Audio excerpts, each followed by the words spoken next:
Studyplexity JPSC and BPSC। Hello all of you, आपका स्वागत है स्टडीप्लेक्सिटी जेपीएससी बीपीएससी चैनल पे। मेरा नाम साकेत सौरभ है और आज हम एक नए मॉड्यूल की शुरुआत कर रहे हैं। ये मॉड्यूल है इकोनॉमिक सर्वे। इकोनॉमिक सर्वे जैसा कि आपको पता है जेपीएससी के प्रीलिम्स में बहुत ज़रूरी है, क्योंकि बहुत सारे क्वेश्चंस डायरेक्टली इकोनॉमिक सर्वे से उठाए जाते हैं।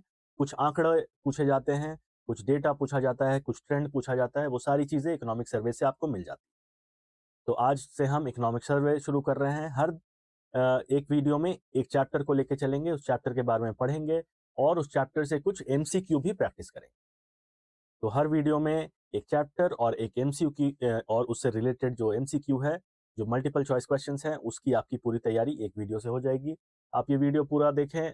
पहले हम चैप्टर को देखेंगे, चैप्टर के में कौन कौन सी चीज़ें बताई गई हैं और उसके बाद उससे रिलेटेड कौन कौन से सवाल बन सकते हैं। उन सवालों के लिए हम यहाँ पे बोर्ड पे देखें। शुरू करते हैं इकोनॉमिक सर्वे आर्थिक सर्वेक्षण 2024-25। तो ये 2024-25 हमारे पास सबसे रीसेंट अवेलेबल सर्वे यही है। क्या इसके बाद सर्वे आएगा? हर साल आता है। 2025-26 में का सर्वे आएगा। इसके आने में लगभग 20-25 दिन हैं अभी। तो आपके एग्जाम के लिए यही सर्वे ज़रूरी है। सर्वे कौन लेके आता है? गवर्नमेंट ऑफ झारखंड का डिपार्टमेंट ऑफ फिनेंस, उसके अंदर एक बॉडी है जिसका नाम सेंटर फॉर फिजिकल स्टडीज है, वो ये सर्वे लेके आती है। 2024-25 के सर्वे को आज से हम शुरू करते हैं। आज हम पहला चैप्टर इस वीडियो में आज हम पहला चैप्टर देखेंगे। उस चैप्टर में कौन कौन सी चीज़ें बताई गई हैं वो समझेंगे और उससे रिलेटेड एमसीक्यू भी देखते चलेंगे। तो बिना समय ज़ाया किए हम शुरू करते हैं। पहला चैप्टर है मैक्रो इकोनॉमिक ओवरव्यू। पहला चैप्टर, प्रथम अध्याय, अध्याय नंबर 1, समष्टि आर्थिक अवलोकन।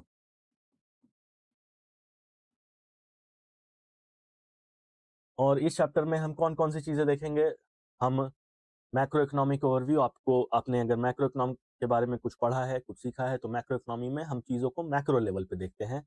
हम मोटे तौर पे देखते हैं कि हमारी अर्थव्यवस्था में कौन कौन सी चीज़ें कैसी हैं, किसमें बढ़ोतरी हो रही है, कौन सी चीज़ें घट रही हैं, कौन सी चीज़ का घटने का बढ़ने का ट्रेंड कैसा है, मुद्रास्फीति की दर कैसी है, हमारी आर्थिक वृद्धि की दर कैसी है। ये सारी चीज़ें हम देखते हैं। तो क्या क्या देखते हैं? जो सबसे पहली चीज़ है वो है gross state domestic product, GSDP. Gross state domestic product, इसे हिंदी में हम सकल राज्य सकल घरेलू उत्पाद, राज्य राज्य सकल घरेलू उत्पाद। तो हम देखेंगे कि इस राज्य का सकल घरेलू उत्पाद कितना है और इसमें वार्षिक वृद्धि कितनी है, एनुअल ग्रोथ कितना है, वो सारी चीज़ें हम देखेंगे। इसके बाद देखेंगे कि इन्फ्लेशन कैसा रहा है, मुद्रास्फीति कैसी रही है, मुद्रास्फीति की क्या हालत है राज्य में। उसके बाद हम देखेंगे कि प्रति व्यक्ति आय या पर कैपिटा इनकम कैसा रहा है।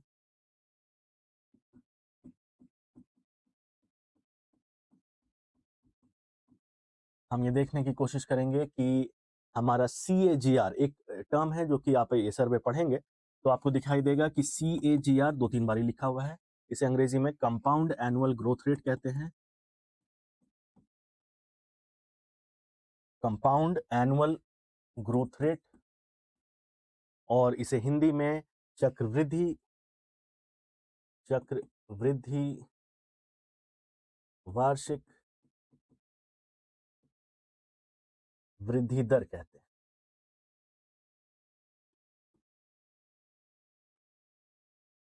उसके बाद हम देखेंगे कि एक इंडिकेटर है जिसे हम monthly per capita consumption expenditure कहते हैं। हिंदी में इसे मासिक प्रति व्यक्ति उपभोग व्यय कहते हैं, कि प्रति व्यक्ति एक महीने में कितना उपभोग कर रहा है और उस उपभोग को करने में वो कितना खर्चा कर रहा है, उसे हम मासिक प्रति व्यक्ति उपभोग व्यय कहते हैं। इसके साथ हम एक दो चीज़ें और देखेंगे, जैसे हम देखेंगे पॉवर्टी का या गरीबी की क्या स्थिति है राज्य में, और इसके लिए हम देखेंगे multi dimensional poverty index MPI, multi dimensional poverty index, या इसे हम हिंदी में बहुआयामी गरीबी सूचकांक भी कहते हैं। तो आपने अगर इन सारी चीजों के बारे में इस चैप्टर में पढ़ लिया तो आपको मैक्रो लेवल पे मोटे तौर पे वो सारी चीजें समझ में आएंगी जो कि झारखंड राज्य की अर्थव्यवस्था को परिभाषित कर सकती हैं कि अर्थव्यवस्था की हालत ये है, मुद्रास्फीति की हालत ये है, प्रति व्यक्ति आय ऐसी है, प्रति व्यक्ति उपभोग का व्यय इतना है, मल्टी डायमेंशनल या बहुआयामी गरीबी सूचकांक इतना है, इतने लोग गरीबी रेखा से नीचे हैं, इतने लोग ऊपर हैं, हेड काउंट रेशियो इतना है, और इंटेंसिटी ऑफ पॉवर्टी इतनी है। वो सारी चीजें हम ये मोटा मोटा ये सारा सब कुछ इसमें कवर करेंगे। उसके बाद इससे रिलेटेड कुछ क्वेश्चंस देखेंगे। तो ये पहला चैप्टर समष्टि आर्थिक अवलोकन यही है, macro economic overview. This is the first chapter that we are going to take up, first पहला अध्याय। देखते हैं अभी हालत यह है कि हमारा ग्रॉस स्टेट डोमेस्टिक प्रोडक्ट, मैं यहाँ पे कुछ लिखूं, ग्रॉस स्टेट डोमेस्टिक प्रोडक्ट या राज्य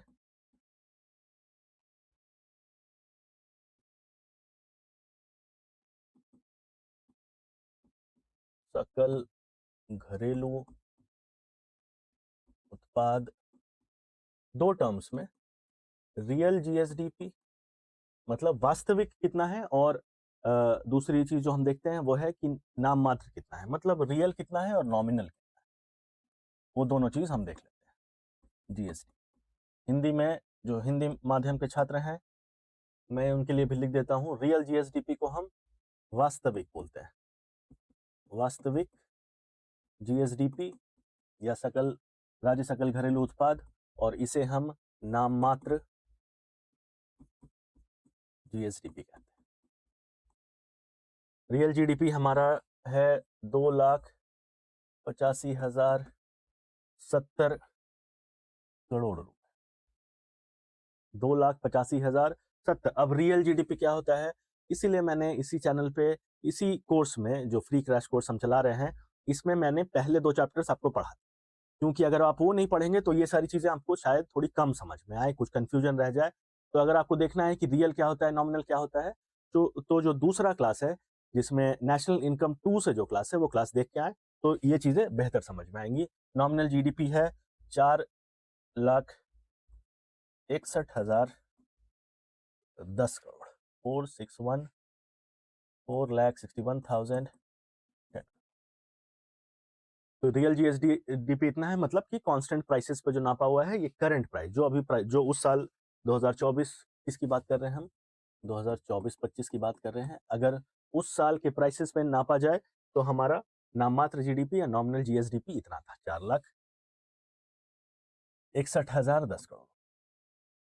अब आपका आर्थिक सर्वेक्षण, इकोनॉमिक सर्वे, ये कहता है और हमारे आर्थिक वृद्धि की औसत दर कितना था, औसत दर 2021 से 24 तक 7.7% का आर्थिक वृद्धि का दर है, आर्थिक वृद्धि का दर।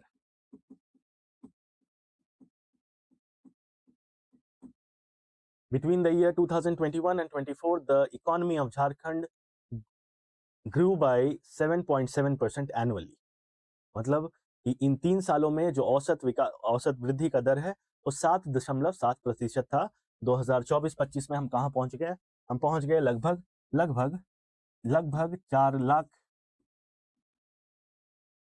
यही चीज। उसके बाद सर्वे आगे क्या कहता है कि अगर हम यहां से इस वृद्धि दर को पकड़ के चले, हम 14.2% के वृद्धि दर को पकड़ के चले, तो साल 2029-30 पहुंचते तक हमारा इकोनॉमी, हमारी अर्थव्यवस्था 10 ट्रिलियन की हो जाएगी, मतलब 10 लाख करोड़ की हो जाएगी, 10 लाख करोड़। अभी कितनी है, अभी कितनी है 4.61, 4.61 लाख करोड़। अगर हमने अब से, मतलब 2024 के बाद से अगर 14.2% के वृद्धि दर को पकड़ के चला, तो हम 2029-30 तक हम 10 ट्रिलियन तक पहुंच जाएंगे। इसे भारतीय रुपए में कन्वर्ट करें, लगभग 10 लाख करोड़ रुपए तक पहुंच जाएंगे। हमारा सकल घरेलू उत्पाद हमारे राज्य का 10 लाख करोड़ रुपए हो जाएगा। तो इस बोर्ड पर जो जो चीजें लिखी हैं, जो नंबर्स लिखे हैं, वो आपके लिए जरूरी हो जाए। ठीक है, हमारी वृद्धि का दर कितना रहा है? आर्थिक वृद्धि दर, ये औसत दर है, औसत। This is the average rate at which we have grown 3 सालों में, 2021 से 24 के बीच। अब देखते हैं आगे क्या बोलता है सर। आगे ये बोलता है जो अभी मैंने आपको बोला, महामारी के बाद भी मजबूत आर्थिक वापसी हुई है। कौन सी महामारी? कोविड पैंडेमिक के बाद आपने अपने आर्थिक वृद्धि में विकास किया है, आपने वापसी की है। क्योंकि आप देखिएगा कि 2020-21 में आप नेगेटिव ग्रोथ में चले गए, आपका सकल घरेलू उत्पाद जितना था उससे सिकुड़ गया, उससे कम हो गया, आप नेगेटिव टेरिटरी में चले गए। लेकिन अगले ही साल 21-22 में आप कहाँ चले गए? आपकी वृद्धि का दर 12% हो गया। अगले साल 22-23 में आपकी वृद्धि का दर 7.8 हो गया। 23-24 में 7.5 हो गया और 24-25 में ये 6.7। तो अगर आप यहां से औसत निकालें तो औसत आपको कितना मिलता है? वही औसत जो कि हमने पिछले बोर्ड पे, पिछले स्लाइड में देखा, 7.7%। ये औसत है जो कि आपको मिला। और क्या बोला वहां पे सर्वे ने कि अगर आप अब इसके बाद अगर आपने 14.2% के वार्षिक आर्थिक दर से आप चले तो अभी आप 4.61 लाख करोड़ रुपए के जीएसडीपी पे हैं। 2029-30 तक आप 10 लाख करोड़ तक पहुंच जाएंगे। तो 4.5 लाख करोड़ से 10 लाख करोड़ तक छलांग लगाने के लिए आपको औसत आर्थिक वृद्धि दर आपकी 14.2% की होनी चाहिए। चलिए, ये बात हो गई, आगे बढ़ते हैं। आगे क्या है? झारखंड बनाम भारत। भारत की तुलना में झारखंड ने कैसा विकास किया है? तो आप ये देख रहे हैं कि यहाँ पे ये जो लाइन है, ये पीला लाइन, ये आपको दिखाता है कि झारखंड किस तरीके से विकास कर रहा है। तो यहाँ पे एक तीव्र विकास है। यहाँ पे 21-22 में भारतीय अर्थव्यवस्था 9.7% से आगे बढ़ रही थी, 22-23 में 7% से आगे बढ़ रही थी, जबकि झारखंड 7.8 से आगे बढ़ रहा था। 2023-24 में दोनों लगभग 7.5, मतलब जिस दर से भारतीय अर्थव्यवस्था बढ़ रही थी उसी दर से झारखंड की अर्थव्यवस्था भी बढ़ रही। अब यहाँ पे इकोनॉमी में एक कॉन्सेप्ट होता है, उसे हम बेस ईयर कहते हैं, सॉरी बेस इफेक्ट कहते हैं, बेस इफेक्ट। इसका मतलब क्या होता है कि अगर आपका बेस ही कमजोर है तो आपकी वृद्धि का दर हमेशा उछला हुआ दिखाई देगा। अगर आपका बेस कमजोर है तो आपकी आर्थिक वृद्धि का दर, the rate at which you are growing will look bigger. वो सारी चीजें आप फिर से नेशनल इनकम के जो क्लासेस हैं उसमें जाके देख सकते हैं कि बेस इफेक्ट का क्या मतलब। ये मैं इसलिए बोल रहा हूं क्योंकि बहुत सारे छात्रों को ये लग सकता है कि भाई इतना ज्यादा वृद्धि का दर कैसे हो गया? तो हो जाता है। अगर आपका बेस बहुत कमजोर हो गया है, अगर आपका बेस ही बहुत छोटा है, तो छोटी सी वृद्धि भी आपको एक बड़ा वृद्धि का दर दिखाती है। ठीक है, ये चीजें समझने के लिए आप वो देख सकते हैं। ये हम सर्वे के लिए बारे में बात कर रहे हैं, उन चीजों के बारे में फिर से बात करेंगे तो ये मेन चीज आपका पीछे रह जाए। ठीक है, क्या कह रहा है सर्वे? महामारी के बाद के वर्षों में झारखंड का विकास राष्ट्रीय औसत से काफी अधिक रहा। राष्ट्रीय औसत से काफी अधिक रहा। झारखंड का विकास दर राष्ट्रीय औसत से काफी अधिक रहा। अगला क्या कहता है? अर्थव्यवस्था में संरचनात्मक बदलाव, there are structural changes in the economy. Structural changes in the economy, क्या स्ट्रक्चरल चेंज हो गया?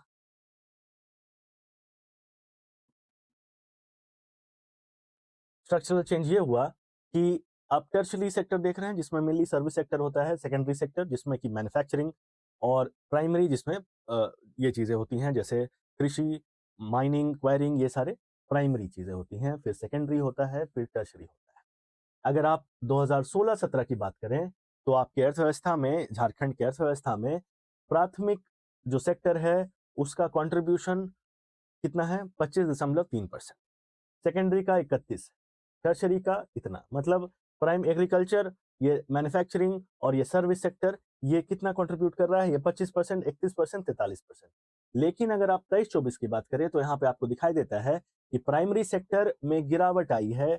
अब 2023-24 में प्राइमरी सेक्टर बस 20.1% ही कंट्रीब्यूट कर रहा है, जबकि सेकेंडरी सेक्टर में ये वृद्धि हुई है, which is a good sign, एक अच्छा साइन है। क्योंकि सेकेंडरी सेक्टर में इससे ये दिखाई देता है कि जो कंट्रीब्यूशन है एग्रीकल्चर का इन टर्म्स ऑफ परसेंटेज वो नीचे गिरा है, और ये जो नीचे गिरावट आई है वो इसको ऊपर लेके गया है। मतलब कृषि में बहुत सारे लोग, आपने अगर पढ़ा है इसके बारे में थोड़ा बहुत, जो आप हमारे जेपीएससी के बीपीएससी इंटीग्रेटेड कोर्सेज में जो लंबी क्लासेस है उसमें पढ़ेंगे कि अनएम्प्लॉयमेंट बहुत तरीके का होता है। एक अनएम्प्लॉयमेंट को हम डिसगाइज्ड अनएम्प्लॉयमेंट बोलते हैं।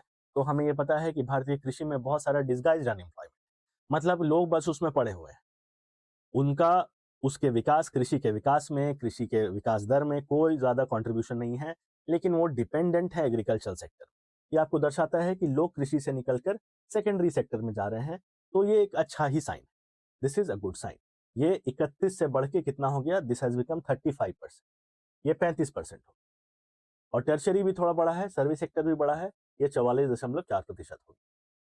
क्या कहते हैं, प्राथमिक क्षेत्र का योगदान घटा है, जबकि द्वितीयक और तृतीयक क्षेत्रों का हिस्सेदारी बढ़ा है। इन दोनों सेक्टर का बढ़ा है। आ जाते हैं सीएजीआर। सीएजीआर तो हम अब बात करेंगे किसकी, द्वितीयक क्षेत्र, मतलब कि हम सेकेंडरी सेक्टर की बात करेंगे। और सेकेंडरी सेक्टर जाना जाता है मैन्युफैक्चरिंग से। मैन्युफैक्चरिंग, आप जितना मैन्युफैक्चर करते हैं वो आपके सेकेंडरी सेक्टर को उतना ही बूस्ट करता है। तो जो रिप्रेजेंटेटिव सेक्टर है, मतलब इस पूरे सेकेंडरी सेक्टर का जो को जो रिप्रेजेंट करता है, जो सबसे आगे रहता है, वो मैन्युफैक्चरिंग है। आइए, तो सेकेंडरी सेक्टर में विकास का, इसे सर्वे ने विकास का इंजन बोला है। इसी सेक्टर ने झारखंड की अर्थव्यवस्था में विकास भरा है, विकास को लेके आई है। कौन सा सेक्टर, यह है सेक्टर नंबर 2, सेकेंडरी सेक्टर, या इसे हम हिंदी में द्वितीयक सेक्टर कहते हैं। ठीक, इसमें कितना ग्रोथ का रेट है, ये जो सीएजीआर है, सीएजीआर, अब ये नया शब्द आ गया आपके लिए, सीएजीआर, जिसको मैंने पहले ही स्लाइड में बोला कि इसे हम कहते हैं compound annual growth rate.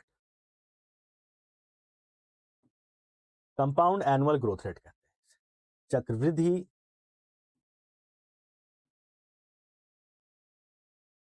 Annual is वार्षिक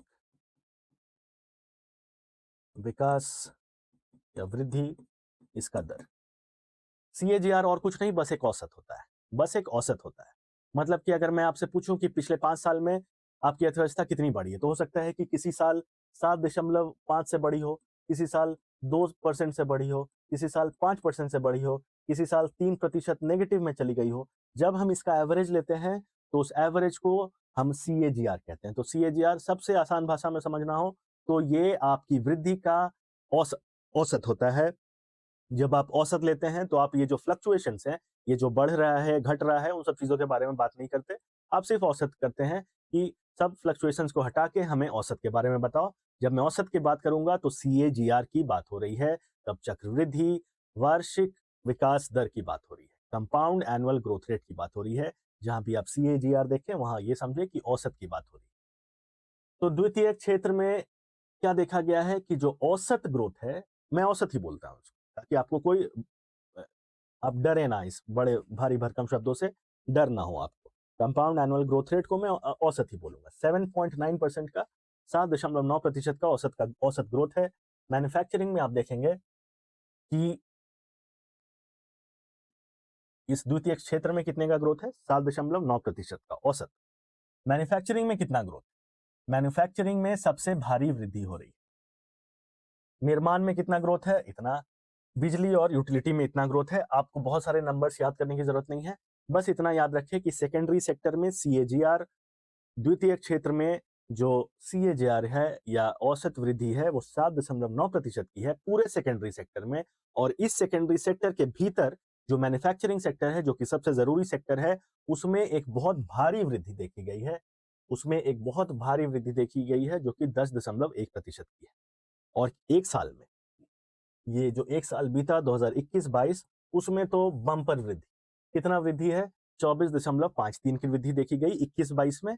लेकिन अगर हम औसत देखें 2021 से 24 के बीच में, तो औसत कितना है, 10.1। और पूरे द्वितीय क्षेत्र का औसत कितना है, 7.9। विनिर्माण क्षेत्र में यानी मैन्युफैक्चरिंग सेक्टर में 10.1% की औसत वृद्धि देखी। औसत वृद्धि के साथ आप बोर्ड पे देख रहे होंगे कि औसत वृद्धि के साथ ही मैंने सीएजीआर लिख दिया है। इसका मतलब सीएजीआर को आप सरल भाषा में औसत वृद्धि बोले। मैंने बताया औसत क्या होता है, कभी आप 7 से बढ़ते हैं, कभी 2 से बढ़ते हैं, कभी 3 से बढ़ते हैं, कभी 5 से नीचे चले जाते हैं। आपने औसत निकालना है और आप सीएजीआर तक पहुँच गए। दर्ज की है, ये क्षेत्र राज्य के विकास का प्रमुख चालक है। इस बात को अच्छे से याद रखें क्योंकि ये सवाल बहुत ज़रूरी हो जाता है। इस एग्ज़ाम के लिए शायद ये सवाल पूछ लिया जाए, कौन-सा क्षेत्र? विनिर्माण क्षेत्र। Manufacturing sector has become the growth engine of the economy of Jharkhand, क्योंकि इसमें औसत वृद्धि कितनी देखी गई है? औसत वृद्धि है 10.1। और कौन से साल सबसे ज़्यादा बढ़ा है? 2021-22 में सबसे ज़्यादा बढ़ा। कितना बढ़ा है? 24.53 की वृद्धि से आगे लेके चला है। आगे चलें तो हमें दिखता है प्राथमिक क्षेत्र। प्राथमिक क्षेत्र में गिरावट आई है, इसलिए हम देख लेते हैं कि क्यों गिरावट आई है, क्या दिक्कत है, अगर कोई दिक्कत है तो प्राथमिक क्षेत्र में चुनौतियां या अवसर। साल से देखते हैं, साल दशमलव इतना था, फिर घट के -19 हो गया, फिर ऊपर गया, फिर घटा, फिर ऊपर आया। तो आप देख रहे हैं कि ऊपर नीचे फ्लक्चुएशन हो रहा है। जब इस फ्लक्चुएशन को हम इसका औसत निकालेंगे तो हमें एक सीएजीआर मिल जाएगा या औसत मिल जाएगा। ठीक है, अब प्राथमिक क्षेत्र में ये क्रॉप की बात कर रहा है, मतलब कृषि की बात कर रहा है, लेकिन प्राथमिक क्षेत्र में और चीजें होती हैं, जैसे पशुधन होता है, लाइव स्टॉक, जैसे वानिकी, फॉरेस्ट्री होता है। इन दोनों में सकारात्मक रुझान देखा गया है। आप देख रहे हैं कि लाइव स्टॉक की, सिर्फ अगर लाइव स्टॉक की बात करें, पूरे प्राइमरी सेक्टर की बात करें तो उसका कंट्रीब्यूशन नीचे आया है, लेकिन पूरे प्राइमरी सेक्टर, पूरे प्राथमिक क्षेत्र के किसी एक कंपोनेंट की बात करें, जैसे कि लाइव स्टॉक, पशुधन की, तो इसमें 7.1% की वृद्धि हुई है। उसके साथ साथ वानिकी या फॉरेस्ट्री में भी सकारात्मक रुझान देखे गए हैं। आपने इसको देखना है। फसल उत्पादन में अस्थिरता देखी गई है। क्यों? क्योंकि फसल उत्पादन भारत में मानसून पे डिपेंड करती है। Most of the agriculture that we do is rainfall dependent and you know that the monsoons are very erratic in nature. Monsoon बहुत फ्लक्चुएट करते हैं, कभी देर से आए, कभी ज्यादा आ गए, कभी ओले पड़ गए, कभी सुखाड़ आ गया, कभी कम बारिश हुई, कभी देर तक बारिश होते रही। इसी वजह से कृषि में उतार चढ़ाव आपको देखने को मिल रहे हैं। लेकिन पशुधन एक ऐसा सेक्टर है with in the primary sector, प्राथमिक क्षेत्र के भीतर एक ऐसा क्षेत्र जो पूरे प्राथमिक क्षेत्र को बनाए हुए है, पूरे प्राथमिक क्षेत्र को अच्छे से पकड़ के रखे हुए है। और इसमें वृद्धि कितनी देखी गई है? 7.1%। 7.1% is the growth rate of the live stock sector. उम्मीद है मुझे कि आप ये बात समझ गए। फसल उत्पादन में अस्थिरता के कारण यह क्षेत्र प्रभावित हुआ है, हालांकि पशुधन क्षेत्र में स्थिर वृद्धि देखी गई है। तो आप अपने दिमाग में यह बात बैठा लें कि कौन से क्षेत्र में स्थिर वृद्धि देखी गई है? पशुधन या लाइव स्टॉक में। और कितने की वृद्धि देखी गई है? 7.1%। आगे बढ़े। तृतीय क्षेत्र, ये कौन सा क्षेत्र है? Tertiary sector. टर्शरी सेक्टर मतलब मोस्टली सर्विसेज। सेवाएं कैसे बढ़ी? 8.7% से सेवाएं बढ़ी। व्यापार, होटल और रेस्तरां क्या है? रिकवरी हुआ इनका, क्योंकि पैंडेमिक में आपको पता है कि सबसे ज्यादा इंपैक्ट इन्हीं को हुआ, व्यापार को हुआ, होटल को हुआ, रेस्तरां को हुआ। लोग आपस में मिलना जुलना लोगों ने बंद कर दिया, लोगों ने क्लोज्ड सिस्टम में क्लोज जगह पे जाके बैठना बंद कर दिया, क्योंकि ये वायरल इन्फेक्शन इस तरीके का ही था कि आप लोगों से मिलजुल नहीं सकते। परिवहन और संचार भी इससे कम रहा है। तो सबसे ज्यादा अन्य सेवाएं, इसमें बहुत सारी चीजें हैं। दूसरा, व्यापार और होटल रिकवरी किया इसने, और परिवहन और संचार तो और नीचे गया। परिवहन और संचार नीचे गया। स्थिरता का आधार क्यों स्थिर है? व्यापार और होटल क्षेत्र ने महामारी के बाद सबसे तेज सुधार दिखाया है। और तेज सुधार दिखाने का मतलब ये नहीं कि अब पहले से ज्यादा लोग रेस्टोरेंट में चल जाने लगे। पैंडेमिक के पहले उस समय कम जाते थे। बात ऐसी हुई कि जब कोई चीज डिप करती है, तो मान लेते हैं कि आप यहां पे थे और अब आप इतना नीचे आ गए, और अब आप थोड़ा सा भी अगर उछाल करेंगे तो आपका उछाल बहुत ज्यादा दिखाई देगा, क्योंकि आप गड्ढे में गिर चुके हैं। इसे ही कहते हैं base effect. Base effect, this is what you call the base effect. Please refer to the videos that have been uploaded on the channel, the first national income, the second national income. वहां पे मैंने base effect को विस्तार में बताया। अगर आपका base छोटा है, कॉन्ट्रैक्टेड है, आप गड्ढे में गिर चुके हैं, फिर थोड़ा भी उछलें तो आपको लगेगा कि उछाल का दर बहुत ज्यादा है। इसीलिए दर की बात करें तो सबसे ज्यादा जिस क्षेत्र में उछाल आया है वो व्यापार। क्यों? क्योंकि व्यापार ही सबसे ज्यादा गड्ढे में गिरा था। सबसे ज्यादा अगर कोई गड्ढे में गिरा था तो व्यापार था, इसीलिए व्यापार सबसे ज्यादा अगर उछला भी है थोड़ा सा तो हमें ऐसा लग रहा है कि बहुत उछला। आइए आगे बढ़े।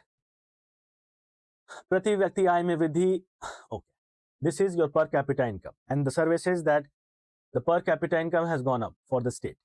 ठीक है, प्रति व्यक्ति आय, per capita income, per capita income 1,14,271 वर्तमान मूल्यों पर, मतलब कि करंट प्राइसेस पे, करंट प्राइस पे आपका प्रति व्यक्ति आय। करंट प्राइस का मतलब क्या हुआ, जो प्राइस उस साल उस समय प्रिवेलेंट थे, बाजार में चलन में थे, उस प्राइसेस पे प्रति व्यक्ति आय 2023-24 में कितनी थी, 1,14,271 रुपए। और स्थिर मूल्यों पर यानी कांस्टेंट प्राइसेस पे, I will again suggest you, अगर आपको ये सारी चीजों में कॉन्सेप्ट में कोई दिक्कत है, अब जाएं और मेरे पहले 2 क्लासेस को देखें, इसी वजह से वो 2 क्लासेस अपलोड की गई।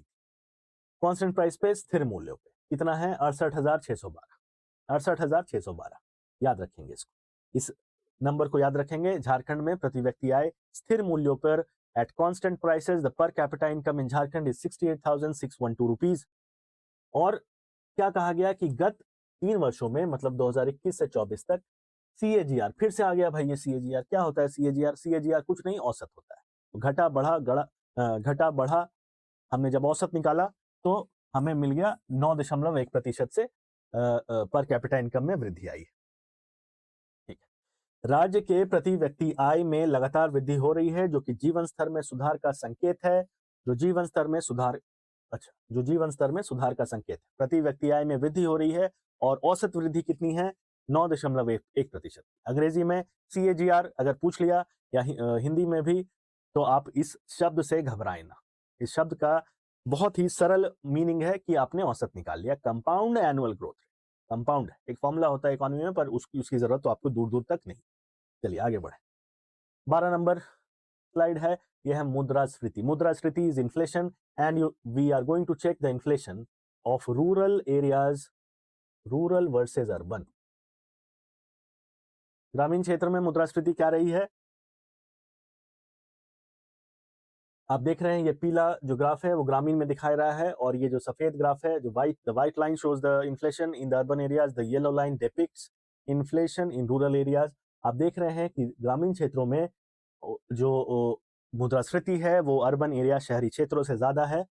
तो हम एक कंक्लूजन निकालते हैं, हम एक निष्कर्ष पे पहुंचते हैं। झारखंड में मुद्रास्फीति की दर कितनी है, 6% के भीतर है। 6% के भीतर कितनी है, 5.7% है। और ये औसत है, मतलब शहरी ग्रामीण सबको अपने साथ में मिलाया और एक औसत दर निकाला। लेकिन अगर आप तोड़ के देखें, दोनों को अलग अलग भाग करके देखें, तो आप देखेंगे कि ग्रामीण क्षेत्र में मुद्रास्फीति का दर शहरी क्षेत्र से ज्यादा है, लेकिन ग्रामीण क्षेत्रों में महंगाई शहरी क्षेत्रों से अधिक है। This is what you have to conclude, this is what is your conclusion. यही आपका निष्कर्ष है कि मुद्रास्फीति कैसी रही, 5.7% रही। 6 से कम, 6 ही क्यों लिया, क्योंकि आरबीआई का गाइडलाइन है कि 2 से 6 के बीच रहना चाहिए। आप मॉनेटरी पॉलिसीज की क्लासेस देखें, आपको समझ में आएगा। 2 से 6 रहना चाहिए, 6 के बाहर जाए तब बहुत ज्यादा दिक्कत है। 6 अगर बढ़ भी रहा है, 6 की तरफ भी जा रहा है, मॉनेटरी पॉलिसी कमेटी एक चीज होती है, अभी कल उसकी मीटिंग थी, उसने फिर से कुछ कुछ किया है, चीजें स्थिर रही हैं। 5.25 का रेपो रेट है। ये सारी चीजें आप इंटीग्रेटेड कोर्सेज में डिटेल में जब हम पढ़ेंगे तो आप समझेंगे। लेकिन शहरी से अधिक है, ग्रामीण क्षेत्र की महंगाई शहरी क्षेत्र से ज्यादा दिखाई गई। अब क्या, मासिक प्रति व्यक्ति उपभोग व्यय, MPC, the monthly per capita consumption expenditure. Monthly per capita consumption expenditure कितना है सर? सर ये ग्रामीण क्षेत्र में इतना है, हर महीने प्रति व्यक्ति इतना व्यय करता है, अपना खर्च करता है। कितना करता है, 2,946 रुपए।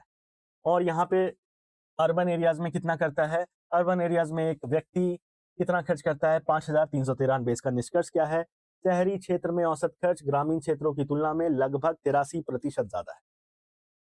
If you are a resident of an urban center, you are spending 83% more than what you spend in a rural area. आप ग्रामीण क्षेत्र में जो भी स्पेंड करते हैं उससे 83% ज्यादा आप एक शहरी क्षेत्र में रह के करते हैं। This is what the survey says. और ये कंक्लूजन आपके लिए जरूरी हो सकता है। आगे बढ़ें तो हमें दिखाई देता है बहुआयामी गरीबी, बहुत जरूरी, बहुत इंसाइटफुल। बहुआयामी गरीबी को हम मल्टी डायमेंशनल मैं इसे मल्टी डायमेंशनल पॉवर्टी इंडेक्स कहते हैं इसे, MPI, ठीक है, multi dimensional poverty index. Oxfam नाम की एक संस्थान है वो लेके आई थी, अब हमने भारत में भी इसको ले आया है, नीति आयोग इसे लेके आती है, स्टेट्स को रैंक करती है, स्टेट्स के बारे में बताती है। और पहले थोड़ा सा हम देख लेते हैं कि ये मल्टी डायमेंशनल पॉवर्टी इंडेक्स होता क्या है। तो यहाँ देखते हैं what is MPI। MPI is equal to, एक फॉर्मूला होता है जिसे हम बोलते हैं हेड काउंट, कितने लोग गरीब हैं, head count ratio into intensity of poverty. जब इन दोनों को गुना कर दिया जाता है तो मल्टी डायमेंशनल पॉवर्टी इंडेक्स मिलता है। अब हेड काउंट रेशियो क्या होता है, फिर से मैं बोलूंगा, इंटीग्रेटेड क्लासेस में लंबी डिस्कशन होता है। हेड काउंट रेशियो, जितने लोग गरीब हैं, मान लेते हैं एक जगह में, एक राज्य में, एक देश में 5 लोग गरीब हैं और जनसंख्या है 20, 5/20 will give you the head count ratio.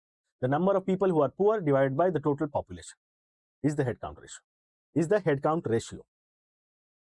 What is intensity of poverty, जो गरीब है वो कितना गरीब है, मतलब कि औसत गरीबी रेखा से औसत गरीबी रेखा से, जो गरीबी रेखा तय की गई है, उससे आपको डिस्टेंस निकालना है। मान लेते हैं 5 लोग गरीब हैं, मैं आपको एक एग्जांपल से समझाता हूं। मान लेते हैं कि 5 लोग गरीब हैं, मतलब गरीबी रेखा के नीचे है। इसका नाम A है, इसका B है, इसका C है, इसका D है, इसका E है। और गरीबी रेखा आपकी कौन सी है, आपकी ये जो रेखा है यही गरीबी रेखा। तो सब नीचे हैं तो सब गरीब हैं, क्योंकि गरीबी रेखा के नीचे तो आप गरीब माने जाएंगे सरकार के द्वारा। अब मान लेते हैं कि ये बी जो है ये खिसक के यहां आ जाए, बी खिसक के यहां आ जाए, तो हम क्या कहेंगे, बी भी पुअर है, ए भी पुअर है, ए भी गरीब है, बी भी गरीब है, लेकिन ज्यादा गरीब कौन है, बी। अगर हम बोले कि सी जो है, मान लेते हैं सी यहां है, तो ए भी गरीब है, क्योंकि रेखा तो यही है भाई आपकी पीली रेखा के नीचे ए भी है, बी भी है, सी भी है, लेकिन इन तीनों में सबसे ज्यादा गरीब बी है, फिर सी है, फिर ए है। तो इंटेंसिटी ऑफ पॉवर्टी, फिर डी अगर मान लेते हैं यहां है, चारों गरीब है लेकिन सबसे ज्यादा गरीब डी। ई मान लेते हैं यहां पे है कहीं, ई मान लेते हैं डी से भी नीचे है, तो सबसे ज्यादा गरीब ई हो। अब इन पांचों के गरीबी को लेके एक औसत निकाला जाता है, मान लेते हैं औसत इतना है। अब उस औसत का गरीबी रेखा से क्या दूरी है, ये दिखाता है कि इंटेंसिटी ऑफ पॉवर्टी कितनी है। गरीबी तो है, पर गरीबी की मार कितनी तीव्र है, वो देखने के लिए आप इंटेंसिटी ऑफ पॉवर्टी निकालते हैं। क्यों? क्योंकि ये डिस्टेंस जितना ज्यादा होगा, सरकार को उतना ज्यादा मेहनत करने की जरूरत है उन लोगों को गरीबी रेखा से ऊपर खींचने के। मान लेते हैं ये रेखा उठ के यहां आ जाए, ये रेखा उठ के यहां आ जाए, तो डिस्टेंस कितना हो गया, इतना ही, बस इतना। मतलब कि सरकार ने अगर थोड़ा सा भी कुछ वेलफेयर स्कीम लेके आई, सरकार ने कुछ ह्यूमन कैपिटल का विकास किया, सरकार ने स्किलिंग करने की कोशिश की, सरकार ने पढ़ाने लिखाने की कोशिश की, सरकार ने लोन देके कुछ उद्योग करने की, उद्यम करने की मदद की, तो आप लोगों को खींच के गरीबी रेखा के ऊपर ला सकते हैं। This is what you call the intensity of poverty. गरीबी की तीव्रता कितनी है उसे हम इंटेंसिटी ऑफ पॉवर्टी कहते हैं। आप इन दोनों शब्दों से वाकिफ हो चुके हैं। इन दोनों को जब गुना कर दिया जाता है तो मल्टी डायमेंशनल पॉवर्टी इंडेक्स मिलता है। ऑक्सफैम नाम की एक संस्थान है जो कि इसे पहली बार लेके आई थी, अब हमने इसे भारत में भी अडॉप्ट कर लिया है। इसे नीति आयोग पब्लिश करती है और नीति आयोग इस्तेमाल करती है। अब कुछ डेटा भी देख लेते हैं। भारत में head count ratio for India, अच्छा यहां मैं लिख देता हूं भारत, इंडिया लिखूंगा आई से, जे से लिखूंगा झारखंड, आई से लिखूंगा इंडिया, जे से लिखूंगा झारखंड। एमपीआई जो भारत का है, the national MPI is 0.066, Jharkhand का कितना है 0.131। उसी तरीके से हेड काउंट रेशियो कितना है, हेड काउंट रेशियो में इंडिया का 14.96 है और झारखंड का 28.81। उसी तरीके से इंटेंसिटी ऑफ पॉवर्टी, भारत मतलब नेशनल एवरेज कितना है 44.39 और झारखंड का कितना है 45.59। अगर आप ये बात समझ गए हैं भारतीय, तो अगर आपसे सवाल पूछता है भारतीय औसत कितना है वो भी बता देंगे, झारखंड का कितना है, एमपीआई कितना है, हेड काउंट रेशियो कितना है, इंटेंसिटी ऑफ पॉवर्टी कितनी है, आप सब जो आंकड़े हैं वो बता सकते हैं। आप थोड़ा सा मैं थोड़ी मेहनत लगेगी इसमें, पर मैं थोड़ा सा बड़ा करके दिखाऊं, आप थोड़ा इसे नोट भी कर लें, आप इसे नोट भी कर लें। मल्टी डायमेंशनल पॉवर्टी, आई से इंडिया, जे से झारखंड। हेड काउंट रेशियो, ये पहला वाला इंडिया का लिखा है, दिस इज, मैं बॉक्स बना दूं ताकि आपको और बेहतर इसे, अगर आप कॉपी में नोट कर रहे हैं तो आपको इसके नोट करने में और आसानी हो।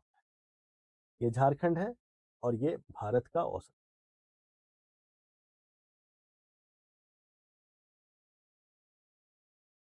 इसे अच्छे से नोट कर लें, हो सकता है पूछ ले। झारखंड का तो याद रखना ही है, एमपीआई 0.131 है, इसका हेड काउंट रेशियो 28.881 है, ये इंटेंसिटी ऑफ पॉवर्टी 45.5, भारत का इससे कम, औसत से झारखंड पीछे है तीनों में। एमपीआई तो आपको याद रखना ही। अब एमपीआई कौन लेके आता है? नीति आयोग।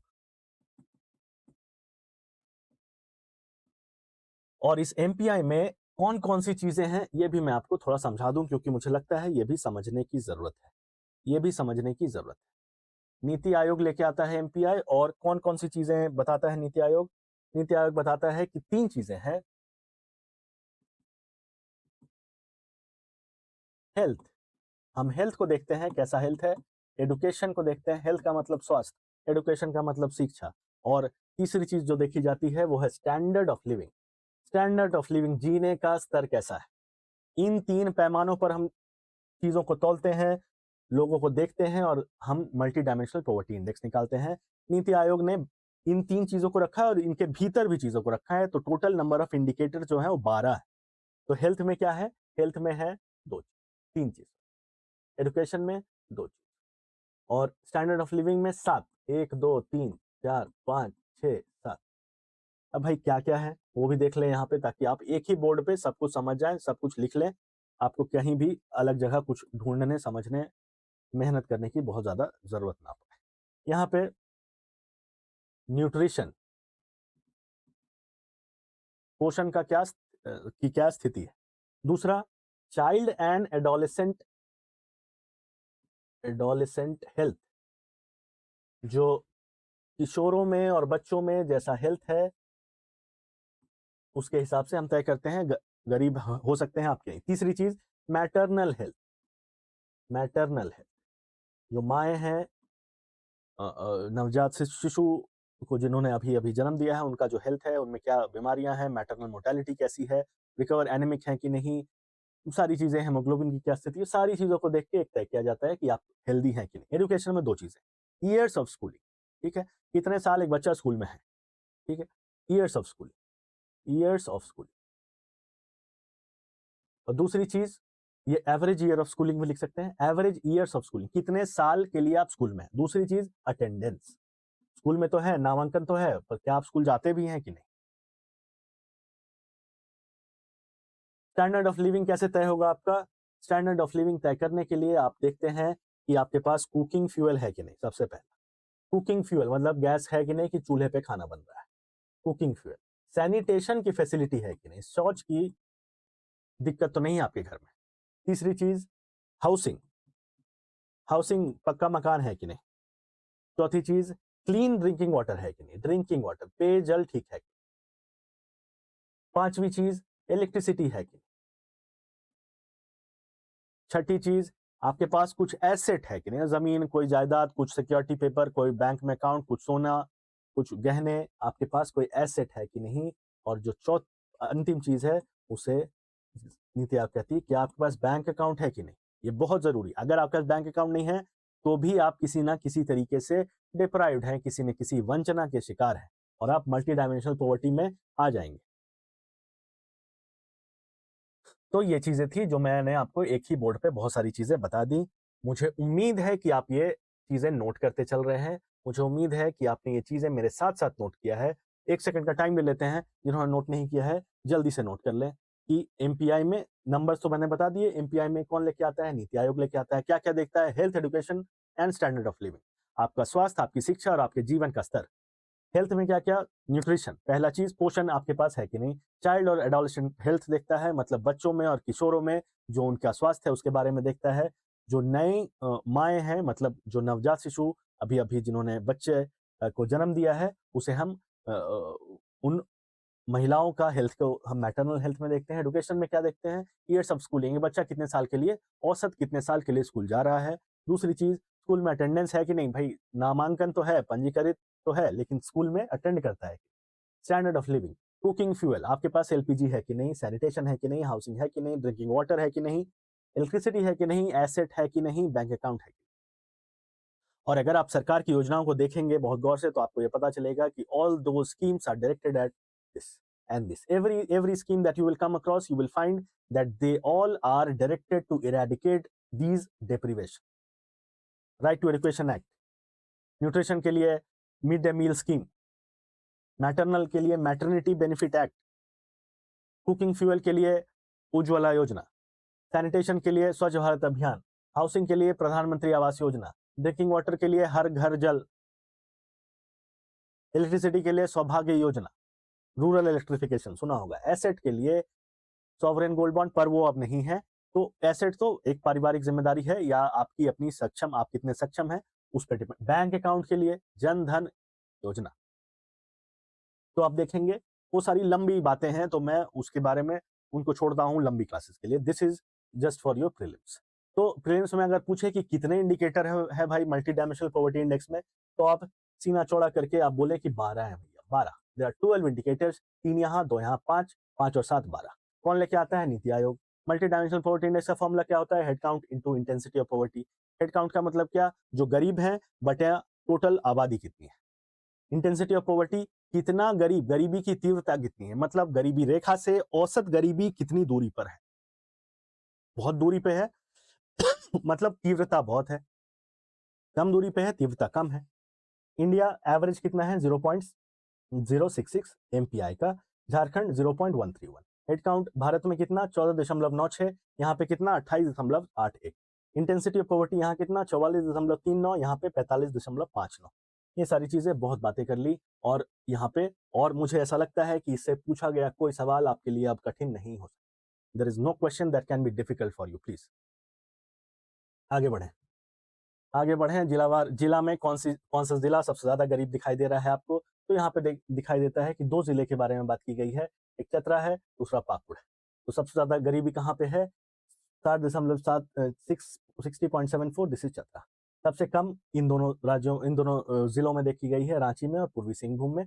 यहाँ पे तो सबसे कम है, 23.99। तो ये राज्य अच्छा कर रहा है, वो राज्य बुरा कर रहा है। सभी जिलों में गरीबी में कमी आई है, लेकिन पाकुड़ और चतरा जैसे जिलों में अभी भी चुनौतियां हैं। इसमें गरीबी अभी भी है, और वृद्धि हुई है, गरीबी वृद्धि हुई है, आप देख रहे हैं, वृद्धि हुई है गरीबी में, वृद्धि हुई है गरीबी। आगे बढ़े। निष्कर्ष, इस पूरे ये हमने किसकी बात की? Chapter number 1, macro economic overview, समष्टि अर्थव्यवस्था अवलोकन, आर्थिक अवलोकन। जो चैप्टर 1 है मैक्रो इकोनॉमिक ओवरव्यू, उसके बारे में हमने बात की। क्या निष्कर्ष निकलता है? 10 ट्रिलियन पहुंच सकते हैं, सपना ले सकते हैं कब? जब 14.2% के औसत वृद्धि दर से हम आगे बढ़े, और 2029-30 तक हम 10 ट्रिलियन डॉलर, मतलब झारखंड 10 ट्रिलियन की इकोनॉमी बन सकता है, 10 लाख करोड़ की इकोनॉमी बन सकता है। दूसरा, जीवन का स्तर, आय में वृद्धि हुई है। ग्रामीण मुद्रास्फीति एक चुनौती है, क्योंकि शहरी मुद्रास्फीति से ज्यादा है। संरचनात्मक बदलाव आया है, आपने देखा कि प्राथमिक क्षेत्र में गिरावट आई है और द्वितीयक क्षेत्र में बढ़ोतरी आई है। और द्वितीयक क्षेत्र की बढ़ोतरी क्यों हुई है? क्योंकि मैन्युफैक्चरिंग सेक्टर बहुत अच्छा कर रहा है, विनिर्माण क्षेत्र बहुत अच्छा कर रहा है। आगे सामाजिक प्रभाव क्या है? बहुआयामी गरीबी में भी ऐतिहासिक गिरावट आई है, झारखंड में भी गिरावट आई है, और भारत में तो गिरावट आई ही है। ठीक है, आगे बढ़ेंगे। और मुझे लगता है कि सवाल शुरू हो गया।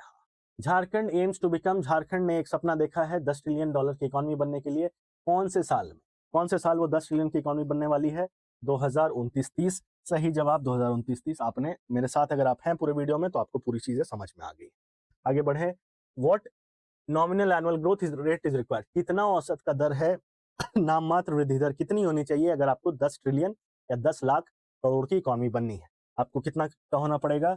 14.2 से वृद्धि करनी होगी, तब आप बढ़ जाएंगे, तब आप 10 लाख करोड़ की इकोनॉमी बन जाएंगे। आगे बढ़े। झारखंड एवरेज जीएसडीपी मतलब औसत सकल घरेलू उत्पाद झारखंड राज्य का कितना रहा है पिछले 3 साल में, मतलब महामारी के बाद। यहाँ सवाल पढ़े, महामारी के बाद उबरने की अवधि में झारखंड का औसत वास्तविक जीएसडीपी वृद्धि का दर लगभग कितना रहा है? ठीक है, ये है 7.7%। ठीक है, आगे बढ़ेंगे।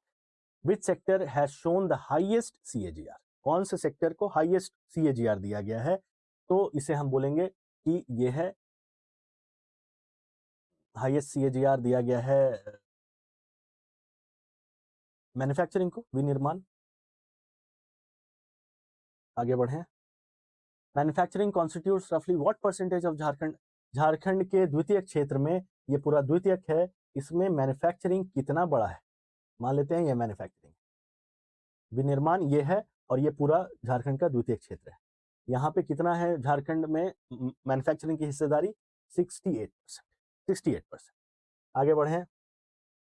विच component of the primary sector acted as shock absorber?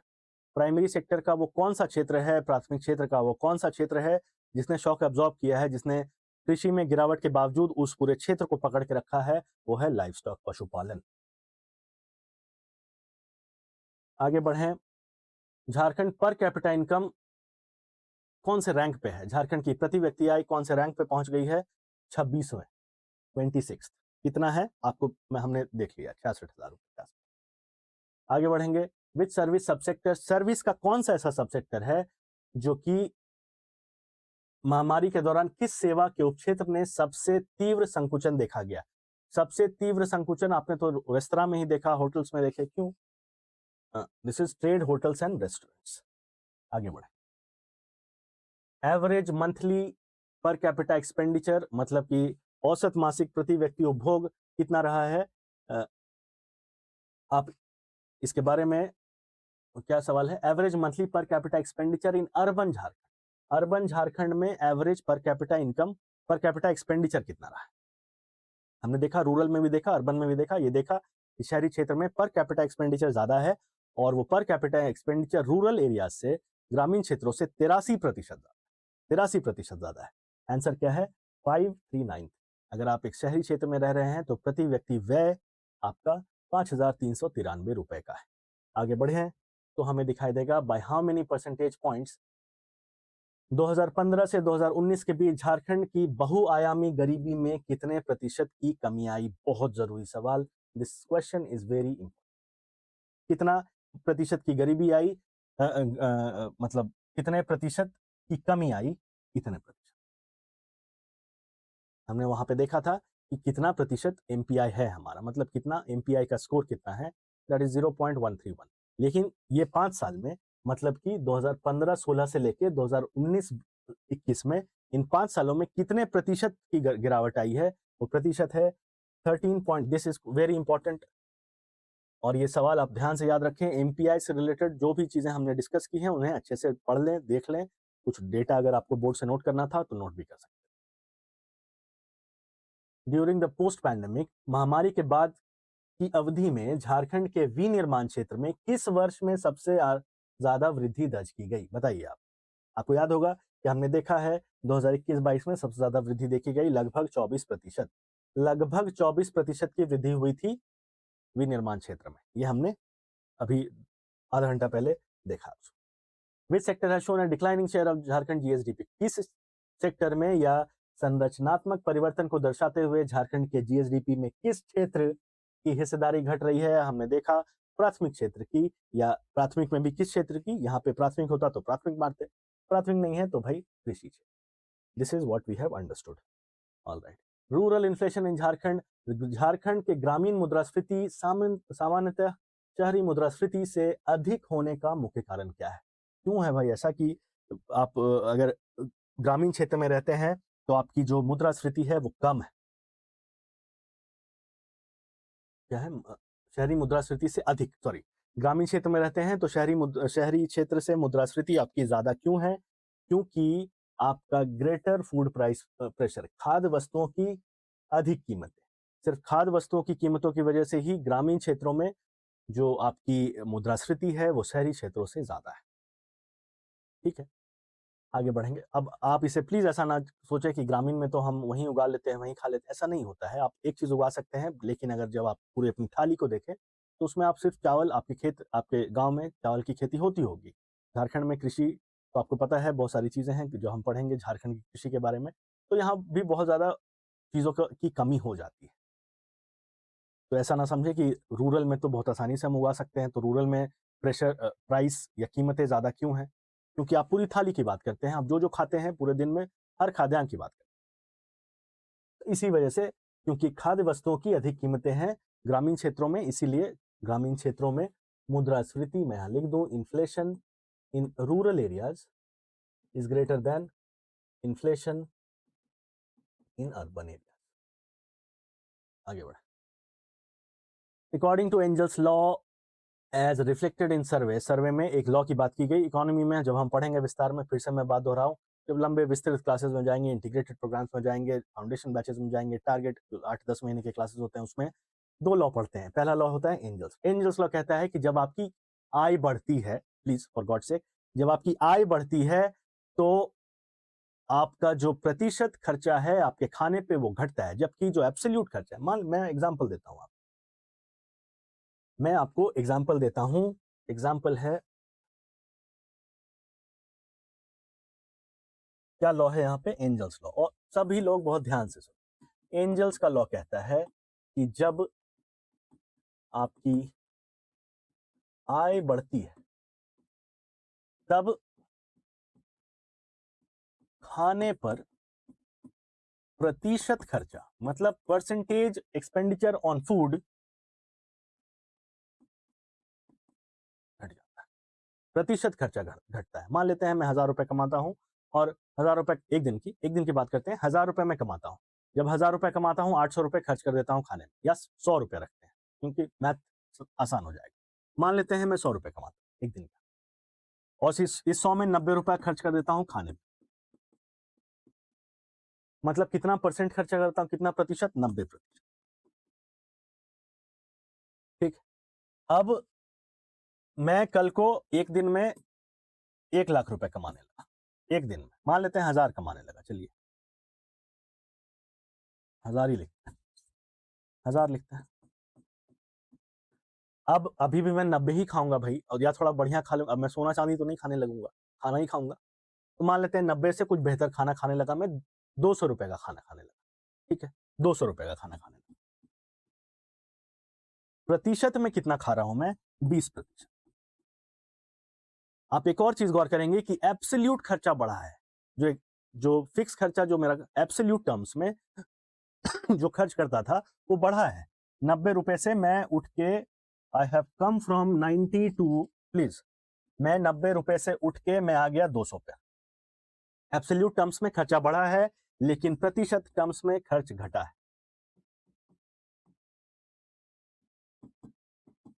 Absolute terms में तो बढ़ेगा ही। मैं 100 रुपए कमाता था, 90 रुपए खाता था, वो क्या खाता था वो ऊपर वाला जानता। लेकिन जब मैं 200 का खाता हूं तो सम्मानजनक कुछ खाता हूंगा। ठीक है, तो जब आपकी आय बढ़ती है तो आपका प्रतिशत खर्च आपके खाने पर घट जाता है, लेकिन आपका एब्सोल्यूट खर्च तो बढ़ेगा ही। This is very common sensical, ये कॉमन सेंस की बात है। जब आपकी आय बढ़ेगी आप थोड़ा सा बेहतर खाना खाएंगे, साफ सुथरा भोजन करेंगे। ये एंजल्स लॉ है। एक और लॉ है इससे मिलता जुलता, जो मैं आपको यहां बताता चलूं, क्योंकि अगर ये नहीं वो आ गया तो आप मुझे किसी तरीके का श्राप ना दें। जो दूसरा लॉ है वो, उसे हम कहते हैं, इसके साथ ही बता देते हैं, बेनेट्स लॉ। क्या हो गया भाई?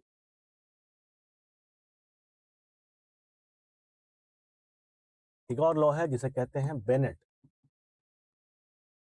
ये लॉ कहता है कि जब आपकी आय बढ़ती है तो आपके खाने का खर्च स्टार्च से या कार्बोहाइड्रेट से शिफ्ट होकर प्रोटीन की तरफ जाता है, फैट्स की तरफ जाता है, विटामिन की तरफ जाता है। जब आपकी आय बढ़ती है तब आपका खर्च, आपका खाद्यान्न पे खर्च कार्बोहाइड्रेट से शिफ्ट होता है। अगर आप 100 रुपए कमाते थे, 90 रुपए का चावल ही खा जाते थे। अब आप क्या करेंगे? आप 1000 रुपए कमाते तो 100 रुपए का चावल खाएंगे, 30-35 रुपए का दाल खाएंगे, 20-25 की सब्जियां खाएंगे, 10 रुपए का अंडा भी खा लेंगे, थोड़ी सी घी खा लेंगे। तो जब आपकी आय बढ़ती है तब आपका खाद्यान्न पे खर्च कार्बोहाइड्रेट से शिफ्ट करता है किधर? दूसरे न्यूट्रिशन की तरफ, प्रोटीन की तरफ, फैट्स की तरफ, विटामिन की तरफ। ये है बेनेट का लॉ। दो लॉ इंपॉर्टेंट, एंजल का लॉ और बेनेट का लॉ। ठीक, सवाल क्या था भाई? सवाल पे आते हैं।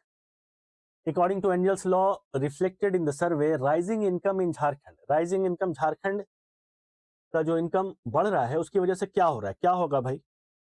जब आपकी इनकम बढ़ रही है तो खाने पे तो खर्च आप 20% कर रहे हैं, तो जो 80% बढ़ा उसे और अपने विकास के लिए खर्च करेंगे, आप एजुकेशन में खर्च करेंगे, आप हेल्थ पे खर्च करेंगे। जब आप है सी spending, higher spending on education, health और एजुकेशन पे अब आप ज्यादा खर्चा करते हैं, अब आप हेल्थ और एजुकेशन पे ज्यादा खर्चा करते हैं। सवाल क्या है? सर्वेक्षण में परिलक्षित एंगल के नियम के अनुसार झारखंड में आय बढ़ने का क्या प्रभाव पड़ा है? प्रभाव यही है कि अब लोग ज्यादा प्रतिशत खर्चा खाने पे नहीं, अब ज्यादा प्रतिशत खर्चा शिक्षा एवं स्वास्थ्य पे करते हैं। इसे अच्छे से समझ लें, एंजल्स का लॉ और बेनेट का लॉ, फूड से रिलेटेड। आगे बढ़े।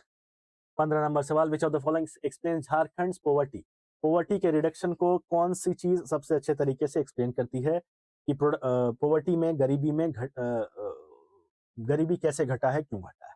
गरीबी घटा है क्योंकि यहाँ पे राष्ट्रीय औसत की तुलना में झारखंड की गरीबी की तीव्र कमी का सबसे उपयुक्त कारण कौन सा है? सबसे उपयुक्त कारण है faster speed of poverty reduction. जो गरीबी घटने का दर है वो भारतीय औसत से ज्यादा है, मतलब जिस दर पे गरीबी घट रही है वो ये है। मुझे उम्मीद है ये इसका आखिरी सवाल है। ये 15 सवाल हमने देखे, पहला चैप्टर देखा, जो जो चीजें देखी, मुझे उम्मीद है कि आपने ये सारी चीजें समझी। हम अगले वीडियो में एक और चैप्टर लेके आएंगे, फिर से 1 घंटे में चैप्टर पढ़ेंगे, कुछ एमसीक्यूज देखेंगे और चैप्टर को खत्म करेंगे। धन्यवाद।